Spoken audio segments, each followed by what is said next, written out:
Hey, what's up, you guys? This is Mark Hudson from Dragonforce, and you're watching Bucketlist.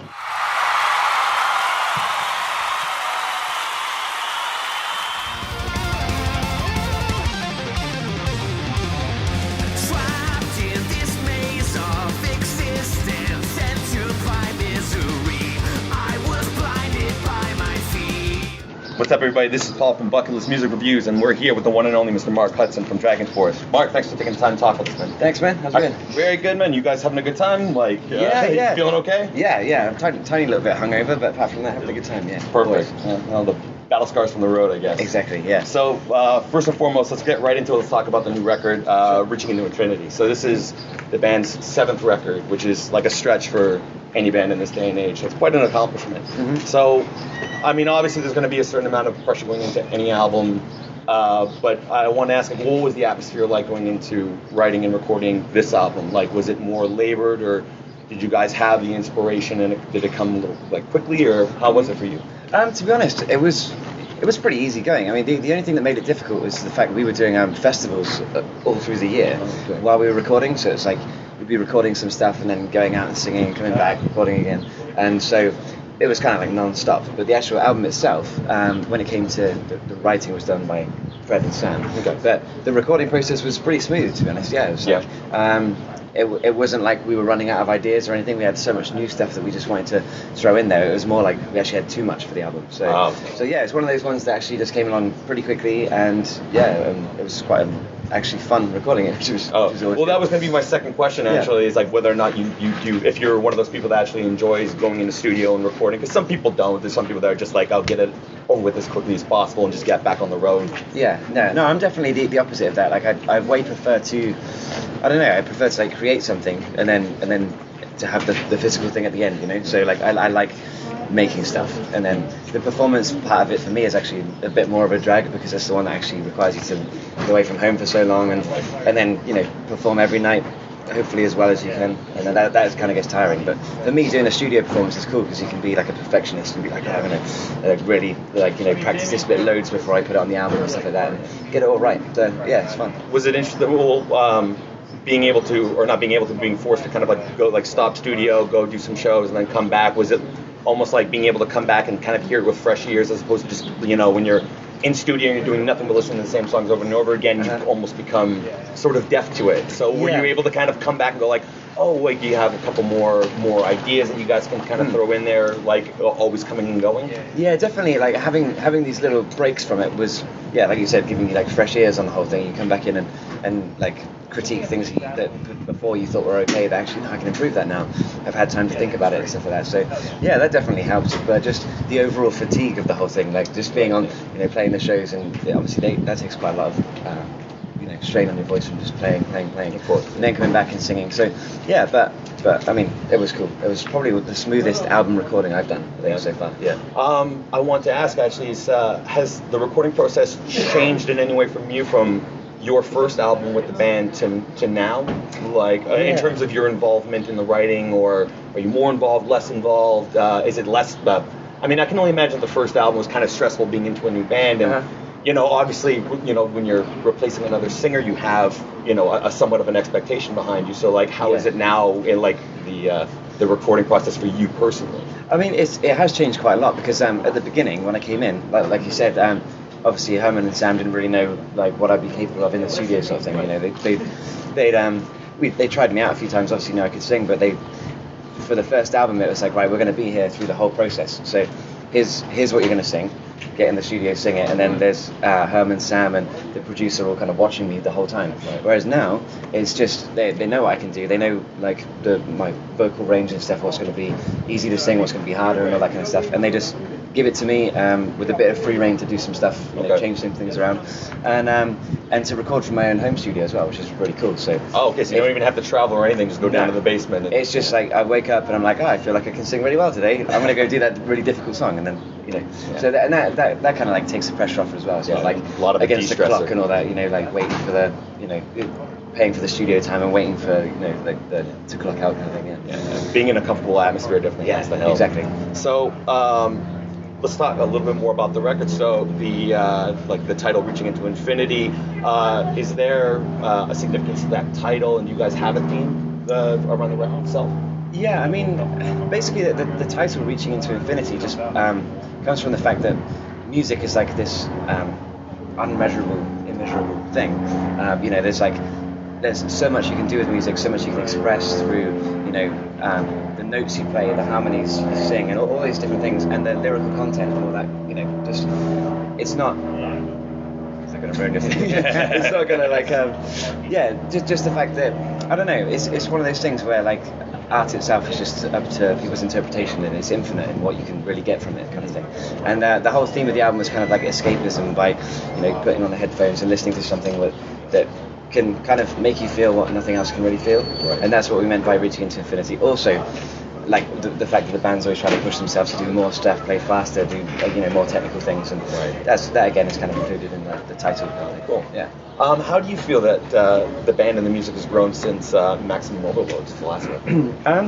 I mean, I think since Maximum Overload, we've basically just kind of we've evolved as a band quite a lot since then. I think we've been rehearsing more, playing more together as a whole unit, and then I think that's probably reflected quite well in the performance on the last album of Reaching into Infinity.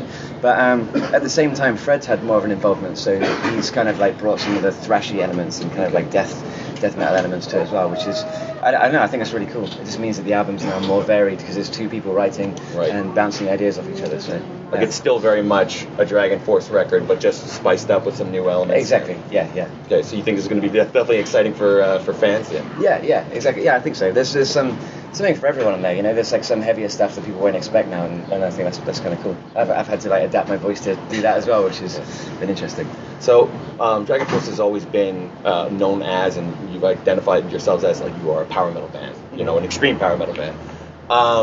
I mean, here in North America, we don't have a lot of representation for power metal. There's not that many bands, and it feels like sometimes that the scene itself in that genre is sort of going to the wayside. It seems like it's dwindling sometimes.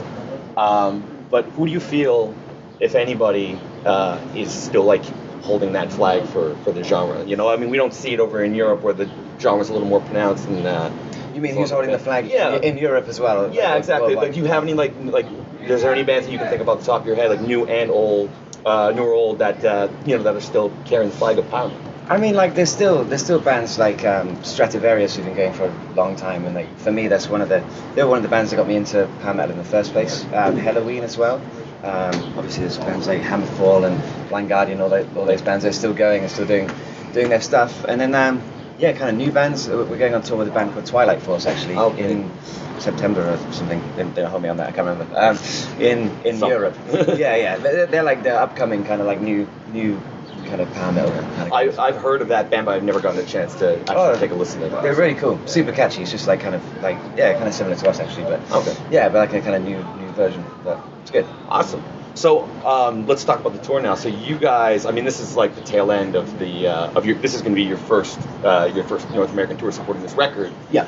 Now, the record has been out since May, right? Mm-hmm. So like the record's been out for a little while now. So your fans have obviously had a lot of time to kind of digest the music. Have you seen, like, from the shows, like the fans being more into the new material as opposed to if you had, let's say, like put out the CD at the same time that you were touring, where people aren't as familiar with the material? Like, are you seeing people like very much recognizing the new songs and getting into it? Yeah, I mean, I think basically we have seen that, but at the same time, you kind of can't blame people for not buying the album the day it comes out and having digested all of it in only a couple of months. Because I'm that kind of person. Like, I'll go and see a band, I'm like, I didn't really listen to the new album yet. Like, I listened to some of it, but so you still get that, but at the same time, everyone seems to be really liking our new single. That's Ashes of the Dawn, because obviously we've got music video, so people will watch that. 1.5 million hits on it, I think, or 1.4. Yeah, I checked it yesterday. Actually. Oh, cool. So people definitely are enjoying that, and then it's a mix. It's funny. Like, I'd say maybe 70% of people already know the words to most of the songs, but then there's a 30% like, I haven't even heard that song yet. That's cool, and then they go check out the album afterwards. So how many new songs are you playing? Good question. 4. Oh, okay, cool. I'm looking at G over there. I think 4. G, what do you think? I didn't get the question. How many new album songs are we playing right now? 4. Yeah, 4. Yeah. Yeah. All right. Cool. Ashes. Yeah. Chorus of Darkness. Yes. Yeah. There you go. There's the 4th one. Yeah.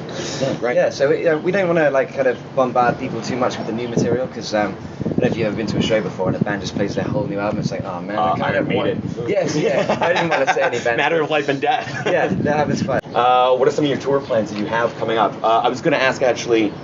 So you've been on tour, sorry, with Once Human, and like, so this is it's a small tour, it's just you guys and them. Mm-hmm. Did you guys do this on purpose that you wanted a small package that maybe you were going to come back later with a bigger one, or? I mean, what? at the moment, I think this was just the plan to do for North America at the time being, but we did have plans to do other stuff, but yeah, that's kind of a management thing, really. Like, I thought maybe we'd be doing more, but at the moment it seems like this is it. So, yeah, we'll see. Do you know if you have another plan, like either a support tour or headlining tour coming up in North America? Not at the moment. No. Okay. But the thing is, these things get sprung up on us last Right. minute, so maybe we will.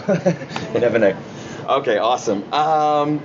Okay, one thing, so you guys obviously spent a lot of time on the road. I want to ask, what do you do to help occupy yourself? What are some of the routines that you get into keep your sanity while you're on tour?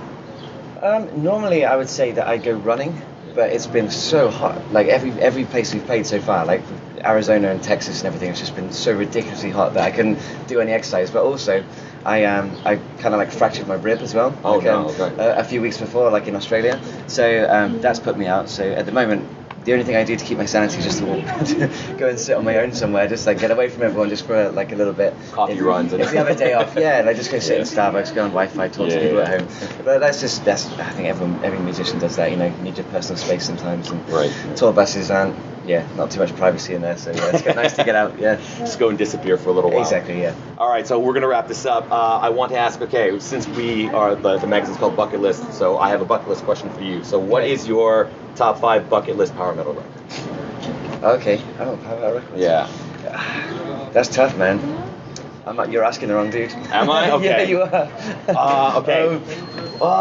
Shoot. You know what? Well, okay. Let's simplify this. try. Let's say. What's your personal top 5 records? In general? Metal records, maybe. No. You know what? Not even. How about non-metal records? Yeah. More difficult. Okay, I'll just go with my top. What are your essentials? What are your deserted? Okay. Yeah. What's your deserted island top 5? Okay, cool. So I'd say Dream Theater, Metropolis Part 2, Symphony X, The Odyssey probably, I think. Good choice. And New Mythology Suite as well, possibly as well. Man, this is so hard. I hate this thing. It's always like, there's so many albums. Like which ones? Yes, you know the band Yes from the 70s. Close to the Edge, that album. Rush 2112. And that's 5, I think. Is it 5? Feels like 4. 5-ish. Whatever. Yeah. All right, man. Well, thanks a lot for taking the time to talk to us. Really appreciate it.